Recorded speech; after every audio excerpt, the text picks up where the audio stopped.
Hello বন্ধুরা, good morning. Welcome back to my channel happy with Sush. আমি সুষমা চলে এসেছি আরও একটি ব্লগ নিয়ে। তোমরা তো আমার আগের ব্লগেই দেখেছো যে আমার ট্রেন যাত্রার ব্লগটিতে যে আমি সবেমাত্র মামার বাড়িতে এলাম। এসেই দেখছি রান্নার দেরি হয়ে গেছে, তাই মায়ের সঙ্গে একটু হাতে হাতে হেল্প করে দিয়েছিলাম সবজি কাটার জন্য। তারপরে চলে এলাম ছাদে। এখানে দেখো দাদুর আজকে শ্রাদ্ধের কাজ হচ্ছে, আর মা এদিকে গীতা পড়ছে আর ওইদিকে দিদা সব বাকি কাজগুলো সম্পন্ন করছে।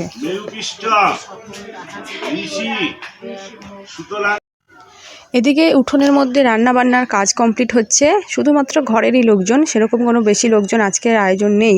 আর তাছাড়া অনেকে শ্রাদ্ধ বাড়িতে খেতেও চায় না। তো এখানে দেখো চাটনি হচ্ছে, বেগুন ভাজা হবে, আর বাঁধাকপির তরকারি হবে ডাল। আর ওদিকে দেখো শ্রেয়ান মনের মতো একটা সঙ্গী পেয়েছে, আমার বড় মামার মেয়েটিকে, তার সঙ্গে ওর সমস্ত খেলা।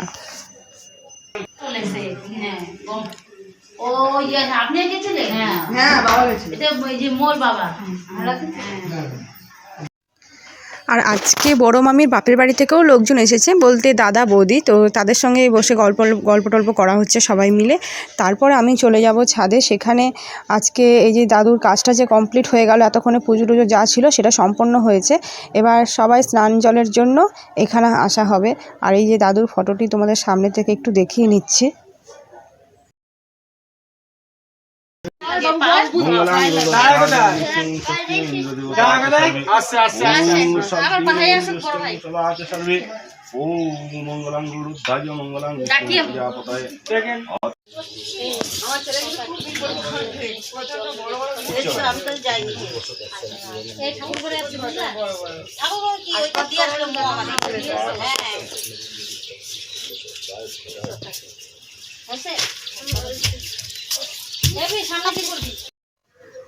আর আজকে খাওয়া দাওয়ার আয়োজন হয়েছে এই বারান্দাতে।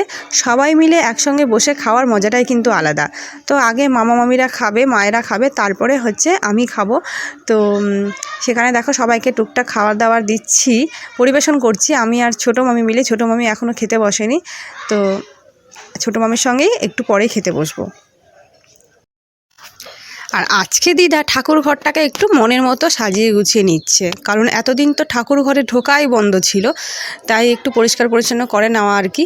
আর প্রায় আধ ঘন্টা থেকে 1 ঘন্টা হয়ে গেল দিদা ঠাকুরের কাছে বসে বসে ঠাকুরের যত্নার্থী করছে আর ঠাকুরের সঙ্গে কথোপকথন করছে। সেটাই আমি এতক্ষণ ধরে বসে বসে দেখছিলাম, আর ভাবলাম তোমাদের সঙ্গে একটু শেয়ার করি। এখন বাজে বিকেল 6টা, এখন বাজে সন্ধ্যে 6টা মতন। আর এখন দেখো আমি ফল কাটতে বসেছি। এখানে আছে আপেল, শাক আলু, শশা, খেজুর, মিষ্টি, সব কিছুর আয়োজন করা হয়েছে, কারণ সন্ধ্যেবেলা আজকে হরিবাসর আছে। তো কীর্তনীয়রা আজকে কীর্তন করতে আসবে সন্ধ্যেবেলা। শ্রাদ্ধের দিনে আমাদের বাড়িতে এদিকে সন্ধ্যেবেলা কীর্তন হয়, তো সেটারই আয়োজন করা হবে। তারা এখনও এসে পৌঁছায়নি, আগে আমি তখন রেডি করতে বসে গেছি।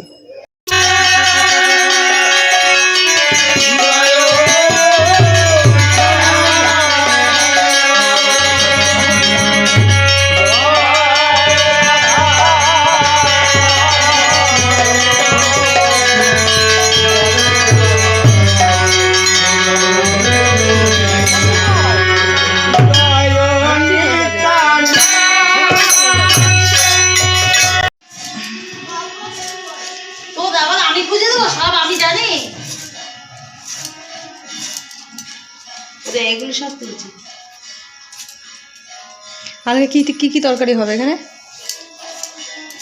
কালকে শুক্তো, বেগুনি, ভেজ ডাল, আর হচ্ছে ফুলকপির পাপড়, চাটনি পাঁপড়। ফুলকপির কোথায় যাচ্ছে? হ্যাঁ, ওদের হেল্পার আসবে না ঠাকুরের? হ্যাঁ আসবে তো ঠাকুর যারা।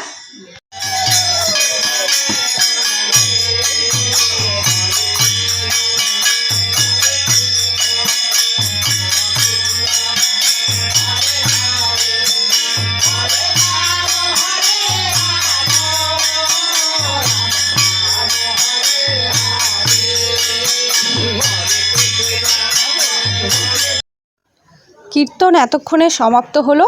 এবার আমি আর মা মিলে ঠাকুরের প্রসাদের ব্যবস্থা করছি। হ্যাঁ, এবার এখান প্রসাদগুলো সব তো বাটিতে করে দিতে হবে, তো সেইটারই ব্যবস্থা করছি। আগে প্রসাদগুলো সব ভাগ ভাগ করে বাটিতে দিচ্ছি। আর যারা কীর্তন করেছেন তারা প্রসাদ এখানে বসে খাবে না, তারা বাড়িতে নিয়ে যাবে, তার জন্য প্লাস্টিকে ভরে সেই ব্যবস্থা করে দিচ্ছি। আর কিছু পাড়ার লোকেও এসেছে প্রসাদ খেতে, তাদেরকে তো ব্যবস্থা করতেই হবে। হ্যাঁ, শ্রেয়ান অনেকক্ষণ ধরে মিষ্টি খাওয়ার জন্য খুব বায়না করছিল, শ্রেয়ান আর আমার মামার মেয়েটা, তো তাদেরকে আগে দিয়ে দেবো। ফেব্রুয়ারি আর মার্চ পড়ে যাবে।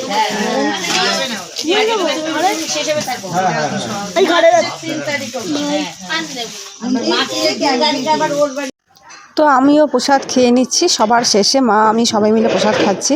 আর এদিকে মামার ছেলেরাও বসেছে আমার পাশে। একটু পরে খেতে হবে ভাত, কারণ বড় মামি ভাত রান্না করেছে আবার রাত্রেবেলা। তো প্রসাদ খেয়ে ভাত খেতে পারবো কি না কতটা জানি না, তবে খেতে বসবো। হ্যাঁ, রাত্রে আজকে তাড়াতাড়ি করে ঘুমাতে যাব, কারণ সবাই সারাদিন খাটাখাটনি করেছে, সেই কারণে রাতে শোয়াটাও তাড়াতাড়ি হবে। তো বন্ধুরা, আজকের ব্লগটি তোমাদের কেমন লাগলো সেটা কিন্তু কমেন্টে জানিও, আর ভালো লাগলে লাইক শেয়ার সাবস্ক্রাইব অবশ্যই করে দিও। এখন তরকারিগুলি কি ভালো লাগছে? হ্যাঁ, ওই তো বাহ। তো বাঁধাকপিটা না বাঁধাকপিটা একটু কচকচ ছিল না দুপুরবেলা, ছিল কি মানে একটু ভালো মজা নেই। আমি উনি তাও নামিয়ে দিয়েছে।